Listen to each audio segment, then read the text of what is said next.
Well, good evening, everybody, and welcome to this official launch event of the Unreal charity.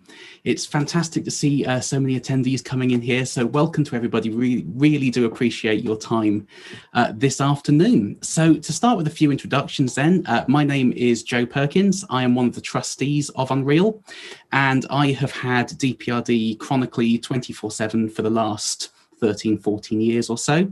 I am nowhere near as prolific as one of our other panelists tonight, but I also run a YouTube channel called DPD Diaries, where I answer people's questions all about the condition. And I'm also an author. I have a book all about it coming out on the 21st of June. So that is me. And I'm now going to let my fellow panelists introduce themselves one by one, so you know who you're hearing from tonight. So if we could start first with Dr. Hunter. Hello, yes, I'm Dr. Elaine Hunter. I'm a consultant clinical psychologist and I'm also a researcher. I'm a research fellow currently at UCL. And I've been working with people with depersonalization disorder and doing research for about 20 years now. And I'm also one of the co-founders of the charity Unreal. Thank you, Elaine. And then if we could go to the first of our charity ambassadors tonight, Professor David. Thanks, Joe. Nice to be with you tonight.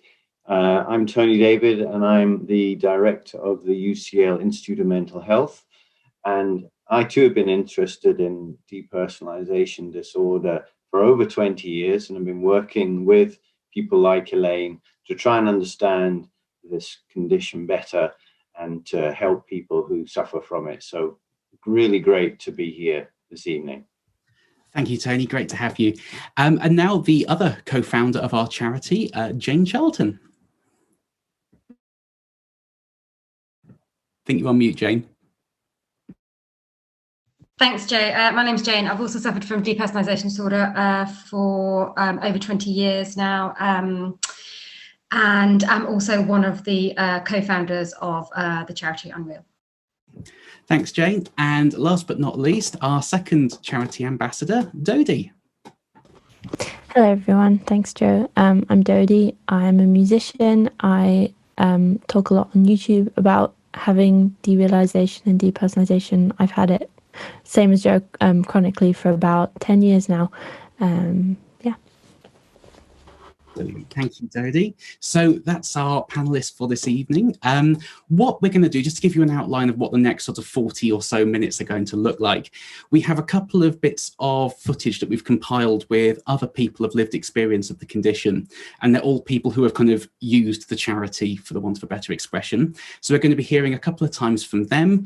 I'm then going to let Dr. Hunter and Professor David offer a sort of clinical, more medical perspective on what the condition is believed to be. We as a panel are going to have a chat all about where the charity came from and why it's necessary in the work that we do. And we also are going to have a little bit of time later on to take questions from attendees. So hopefully you should see at the bottom of your Zoom screen a little button that says Q&A. If you use that function, that will send questions through to us, and we'll have a few minutes later on to answer some of those. But we also have another member of our team on the call tonight. We have Jen on hand. She's very, very knowledgeable all about the condition, and she's going to try and answer as many of your questions as she can, kind of in text form in the chat as well. So all of your questions will be answered in one way, shape or form. So now what we're going to do to kick things off is we're going to play out the first VT of some perspectives on depersonalization from people who actually have it themselves, you know, on the front line, as it were. So the first thing they're going to talk about is what living with the condition is like, and many of the metaphors that people such as Jane, Dodie and myself would typically use to describe the symptoms that we go through on a daily basis.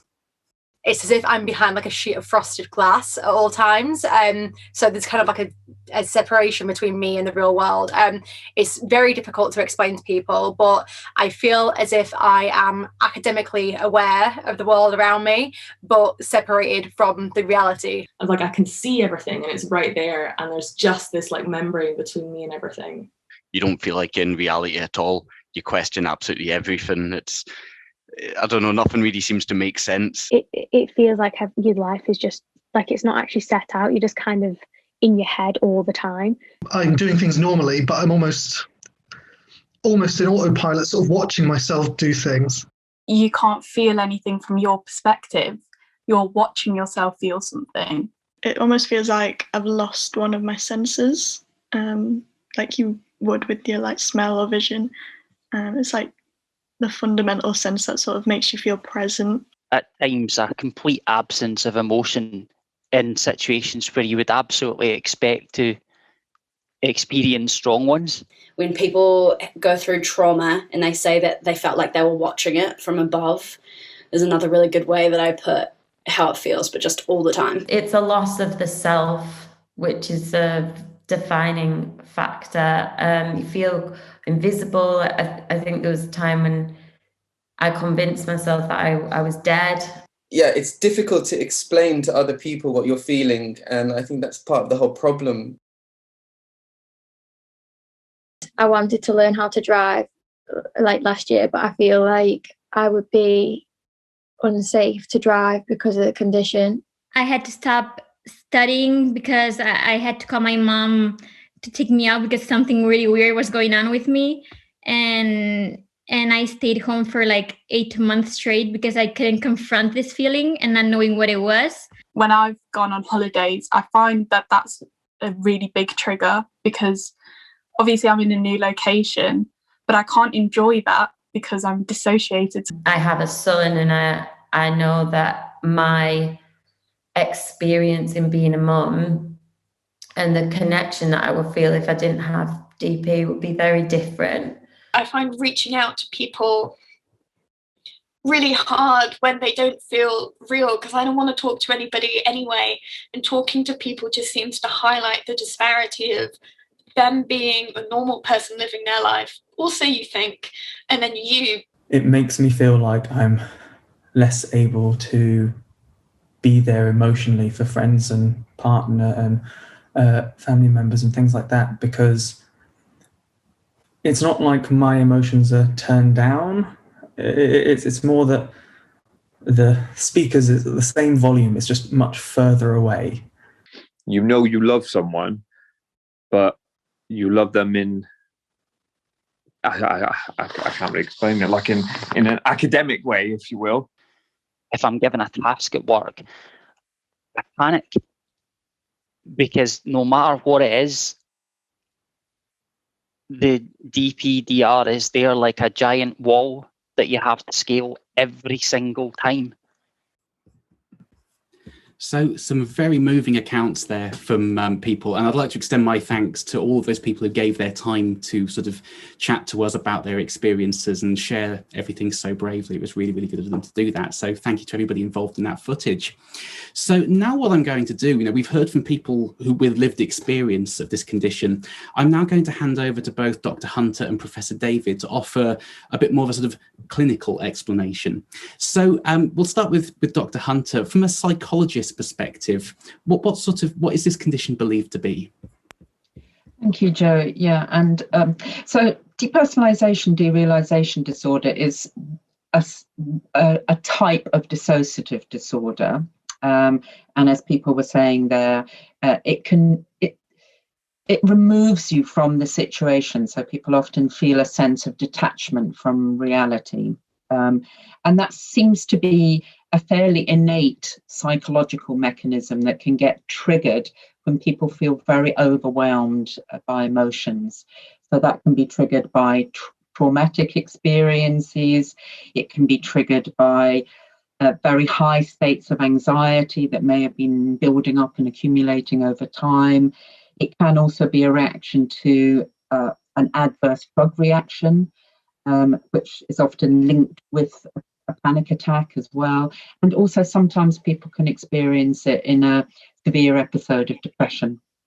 It can also be experienced just in sort of from fairly normal, mundane activities, but that tends to be for much shorter transient periods of time. But for some people, unfortunately, it can really stay around for a very long time if it isn't effectively diagnosed and treated. And just one final thing to say before I hand over to Professor David is just in the header, there was a reference there to this 1% figure, And that seems to be coming out from many, many surveys around the world, seem to come up this 1% figure of people that experience a very severe clinical level. And actually, just to put that in context, 1% is about the number of people that might be diagnosed with something like schizophrenia or with OCD.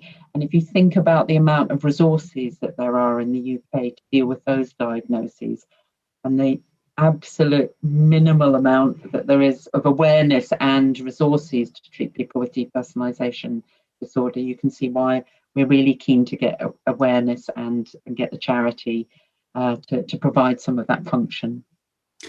Absolutely. And if we, Professor David, do you have any perspectives from a psychiatrist's point of view on the condition? Yeah, well, thanks very much. Psychiatrists have known about depersonalization, derealization for at least 100 years, and it's in all of the old dusty textbooks, but usually in the small print somewhere.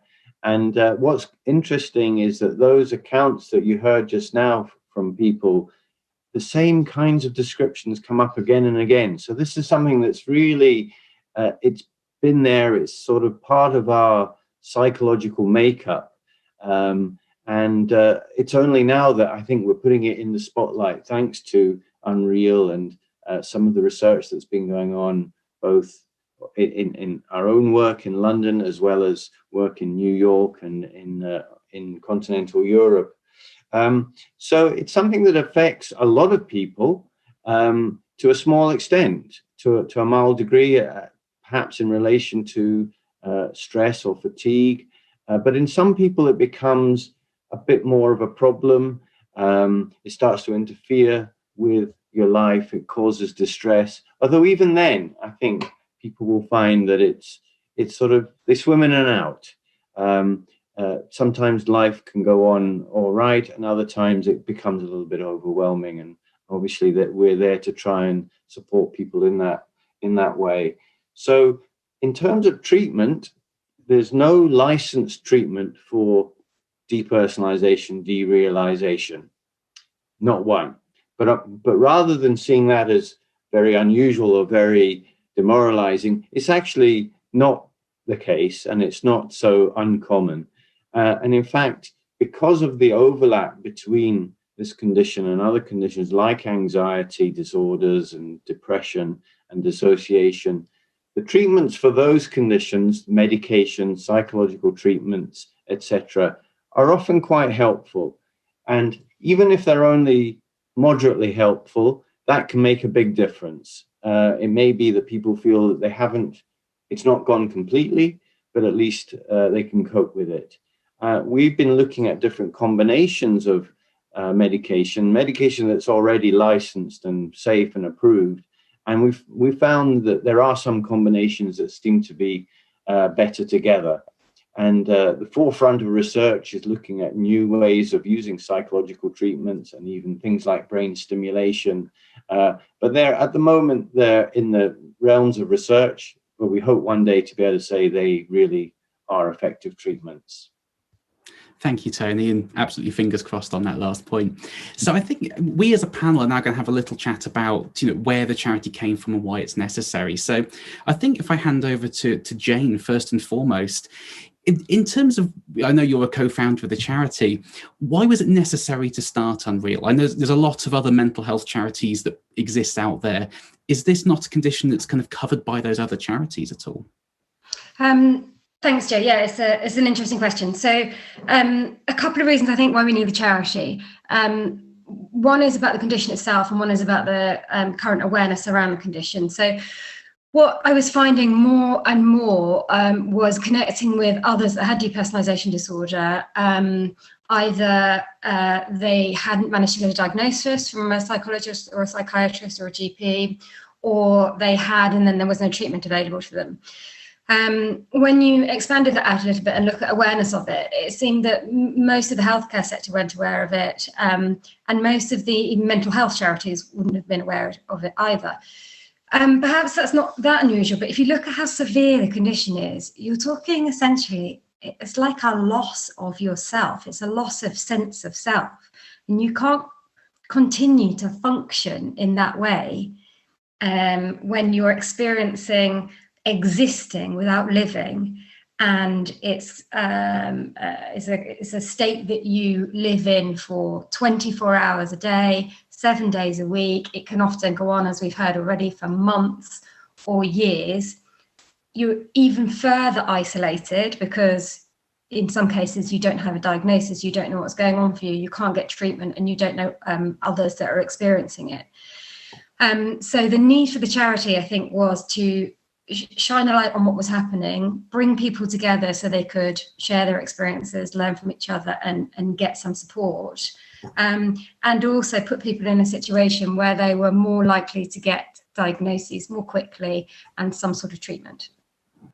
Thank you, Jane. And yeah, as you know, there's a massive lack of awareness around the condition that you know, we're working hard to try and solve.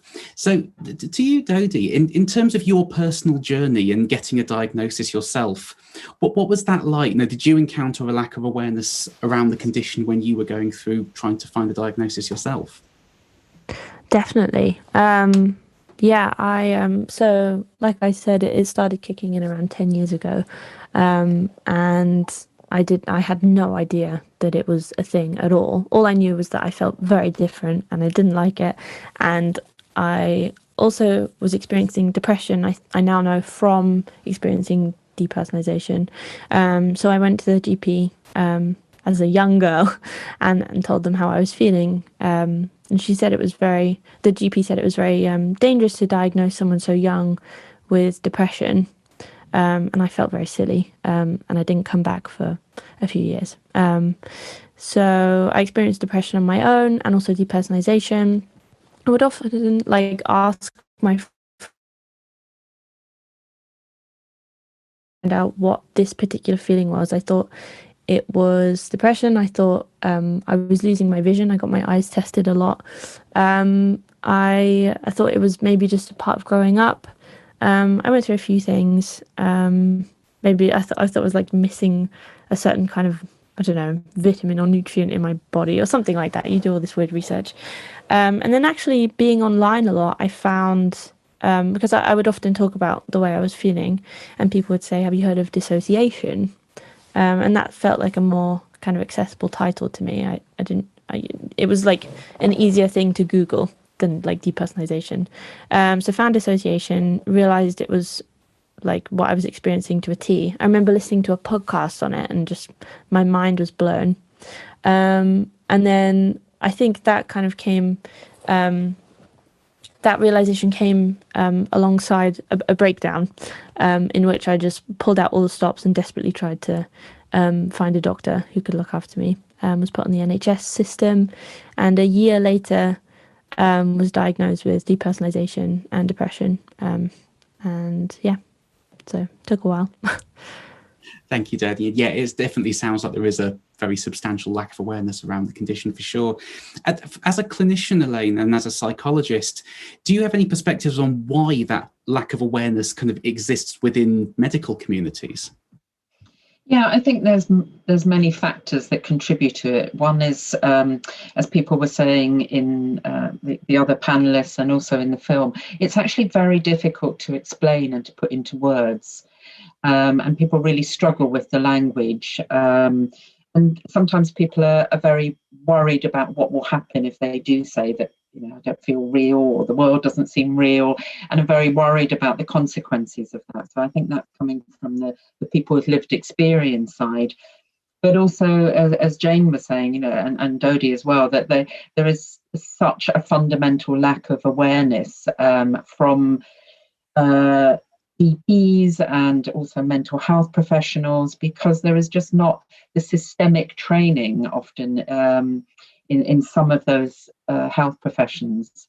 And then I think another factor that's really significant is that people, it's such a subjective experience that people feel, and it's not very observable. And so even if people do get diagnosed and the clinician does recognize it, it's often, I think, minimized because people look like they're actually doing very well from the outside, even though they may be really, really suffering inside, and there may be quite a lot of functional disability as well. So I think all of those factors combined together. Absolutely. The phrase "you look so normal" has certainly haunted me a lot over the years from clinicians and other people alike, for sure. So in terms of what we're doing as a charity then to try and kind of help with this lack of awareness and support other people with lived experience of DPRD, one thing we used to do was we used to run peer support sessions, and they were once a month in London, and we would invite people with the condition to come together and just share experiences and just learn from each other and just understand that there's people out there with the same condition, because it feels so isolating and like you're the only person with the condition. But then, of course, at the start of 2020, COVID hit and we couldn't do those in-person sessions anymore. So last year, what we did is, as well as some live streams to try and help people feel less alone, was we moved those peer support sessions online. So we now have a monthly session on Zoom. And in a way, they're almost better than doing the in-person sessions in London, because they're now globally accessible. And rather than people having to travel to London or live in London, we've had attendees from all over Europe and America, and we're having to now recruit new facilitators to put on more sessions because we just cannot keep up with that demand. And we get comments on social media all the time about how important those sessions have been for people. And having sat in those sessions myself, they are so overwhelming for people in a positive way. Just having that connection and knowing that the other 20 people on the call, for the want of a better expression, get it. You don't have to have the metaphor. Everybody already knows, and you can just share in a safe space. So that's one really important part of what we do as a charity that really seems to be having a positive impact, for sure. In terms of sort of looking outside of our DP community, as it were, Jane, I know we've been looking at other areas kind of outside of our community and pushing for sort of policy change and things. What sort of things have we been doing on that front? So obviously you mentioned we've got the peer support aspect, bringing people together. Another really important thing for us to do is to be saying to our government, look, you're funding a treatment centre here.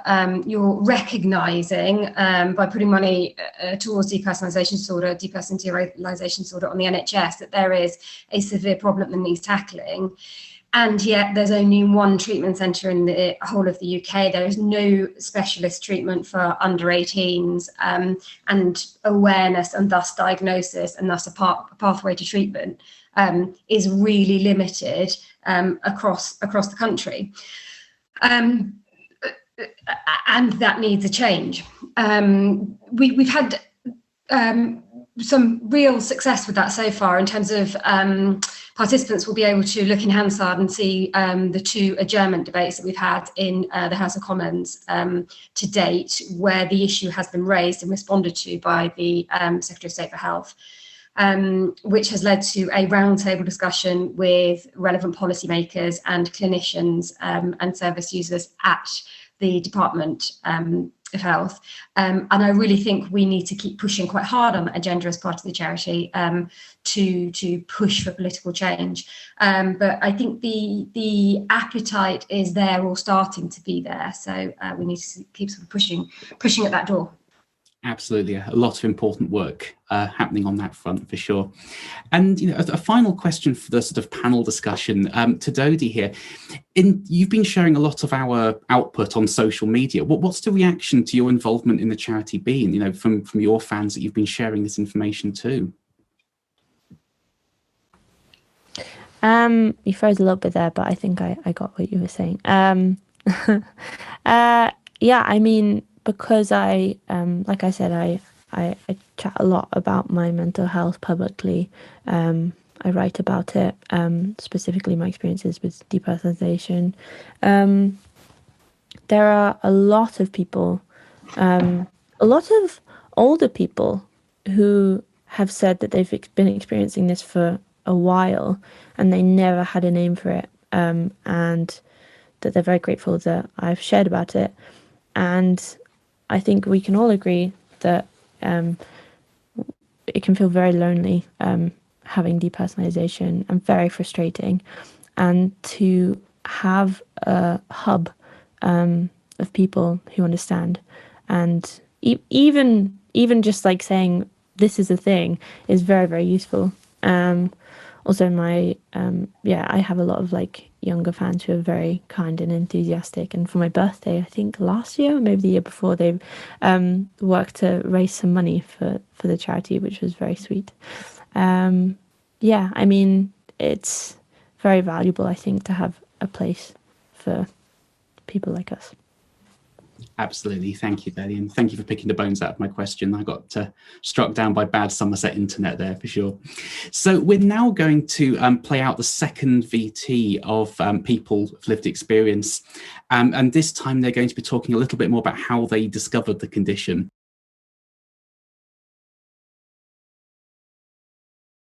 I've seen different doctors for different opinions, and they've all told me different things. I'm very aware of the fact it's not a known condition like in the medical world, and that's really stopped me from asking for help. When so many doctors tell you they don't know what's going on with you and it's probably just anxiety, it definitely makes you feel like really isolated and scared. I was under 18, and so you have to go through CAMS, and obviously again that is very, very much a lot of people are going through that, and there's a lot of waiting lists, and so trying to get a diagnosis and then having the annoying part of some doctors not believing you. Doctors aren't told or just don't think it's important, because it's such a tenuous thing, you know, like how do you help someone who says that they don't feel real? Like that doesn't feel like a concrete thing to treat. In speaking to friends, there's the perspective of like, oh, well, you don't look like there's anything wrong with you. You seem so bubbly, seem so happy, like, so there can't really be anything wrong with you. I think they thought I had some kind of psychosis, and obviously that spiraled me even more, because you obviously don't know what it is you're going through yourself. I just can't grasp whatever's happening. It made school so difficult, and I didn't want to reach out to people about it because I thought they'd think I was crazy. So I just kind of kept to myself. Certainly from my family's perspective, they didn't understand what was happening to me. My GP didn't understand what was happening to me. Doctor friends who I've had didn't understand. So I had nowhere to go. And I was kind of just left with me and the internet. I remember Googling the words, I fell out of my body. A year it took from me hearing it to me actually looking up what that was. I found out after 10 years of searching what it was from a Google search. I just typed in hands don't like my hands, which is such a random thing to type in, and then it was kind of like other symptoms. I was like, wait, I feel like that, I feel like that. I think I just Googled, I don't feel real. And then the term depersonalization, derealization came up. And then that's when it was almost like a weight off my shoulders when I found out the term, because it was like, right, I'm not alone. There's other people that experience this. I think I remember Googling like feeling like I'm in a dream into Google. And it came up with a Reddit post and all the like comments on that were like people who experienced it. And I just remember reading it all and being like, this is me, like this is what it feels like. I feel like I've had to experiment quite a lot with myself to try and find things that help. And it'd just be nice if there was a group that could lead you in the right path. If there's a charity that can promote awareness as well as helping people that already have it and know they've got it, it's a great thing. It's connected me to other people in conversation, not forums where misinformation spreads, you know, where it's not safeguarded. We need to know that it's like okay to feel numb, to not feel any feelings at all. Like that is a normal like defensive mechanism of the brain. It's when it becomes abnormal, you need to understand what is happening to you so you can get help. It's such a like a breath of fresh air, being able to actually realize that all these people have the exact same thoughts you do and feel the exact same, when you don't have to feel like silly saying it because everyone's like, oh my god, I feel the same. Like it's just such a great feeling. I think it's so important to have a place for like information and support, and just the community that comes along with it. I had such a difficult time like working out what it was even, and working out how to get support, and working out how to relate to myself after it. And I think if I'd had like the support of an organization, it would have made it so much easier. Like the scariest part of it is not knowing what it is. And so many people that I've heard from have the same experience, that they didn't know what it was for such a long time. So I think just having the awareness, having it out there in the public is so important. Because I never seen a charity of this before. So for me, that was like progress, to call it in a way.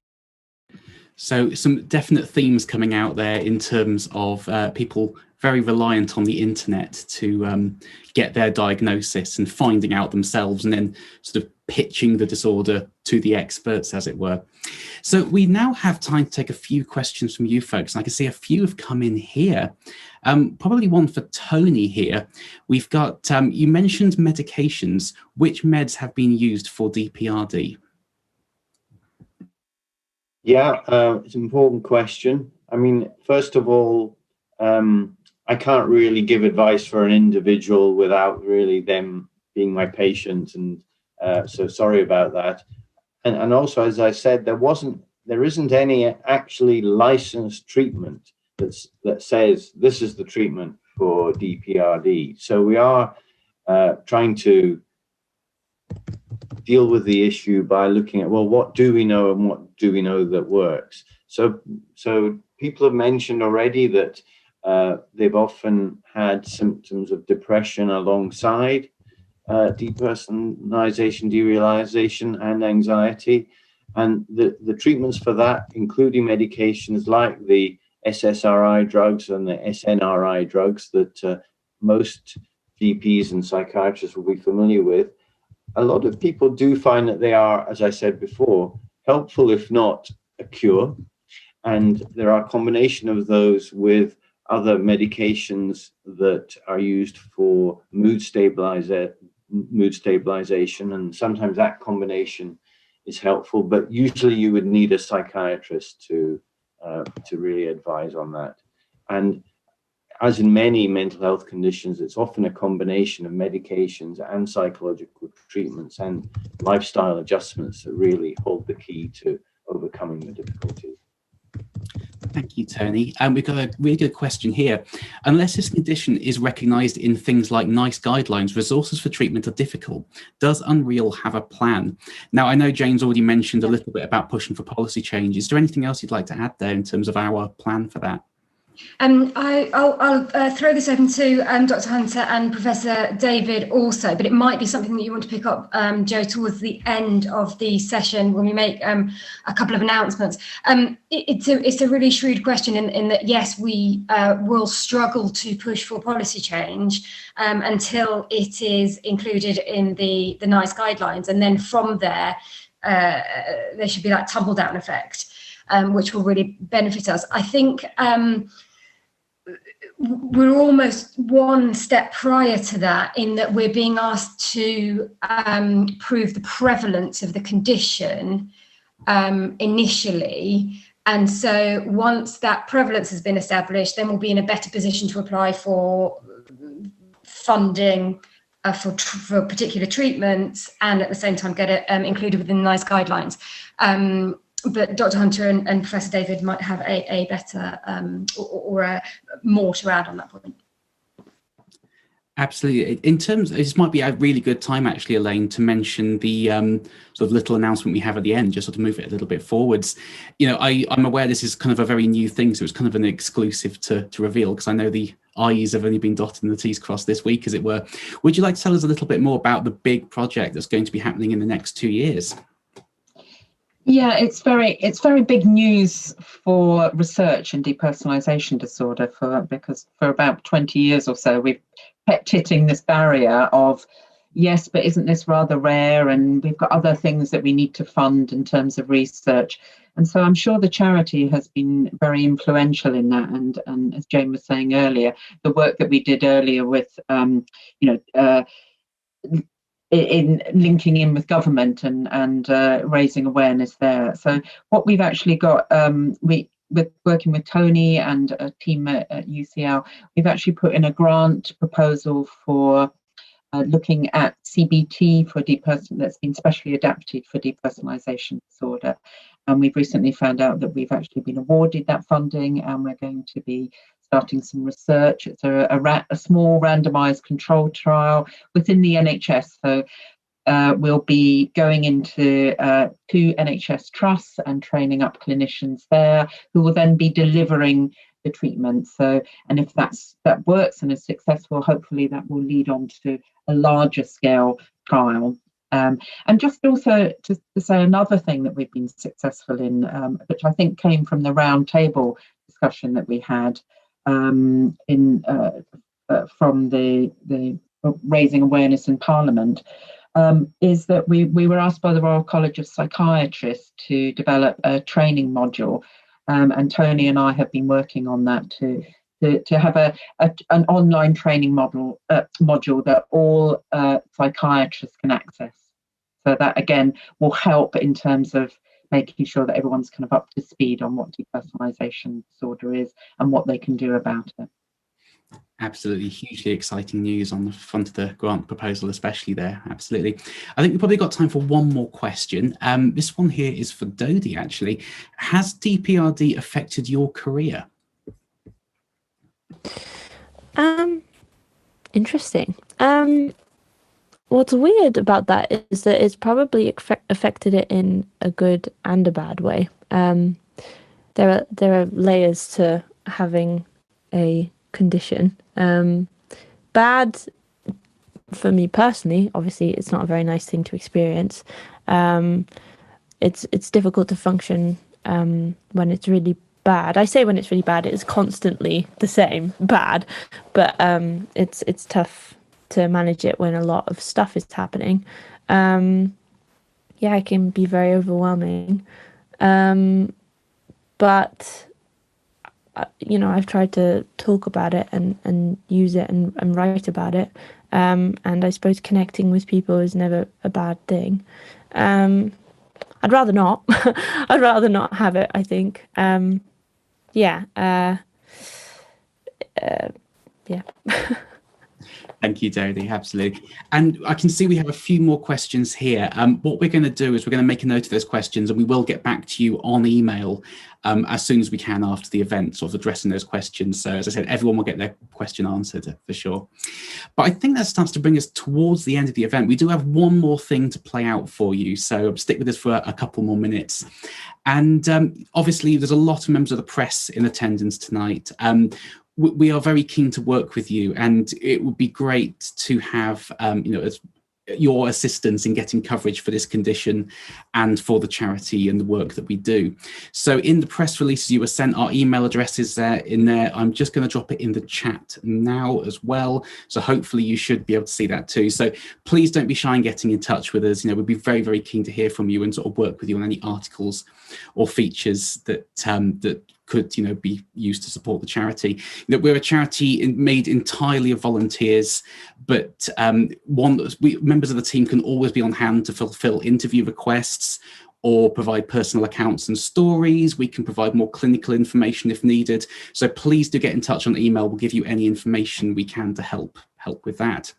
So I think, you know, all of you left me to say now before we play out our final piece is to say thank you to all of you guys for coming tonight. We really do appreciate your time this evening. And thank you to my fellow panelists as well. You know, it's really great to have you all on the call too. So to end tonight, we're going to play out, a few of you early birds might have noticed this playing out before the event started, but we've been collaborating with a very talented young illustrator called Jodie Howard. And she has the condition herself, and she's taken it upon herself to try and depict the metaphors that we would typically use to describe the condition in visual form. And Michael, a member of our team, has animated a few of these and created this short VT we're going to play out to end the session now, and also featuring a bit of music kindly lent to us by our very own Dodie. So I'm going to end with that now. Thank you ever so much to everybody for coming tonight. We really do appreciate your time, and we will hopefully hear from some of you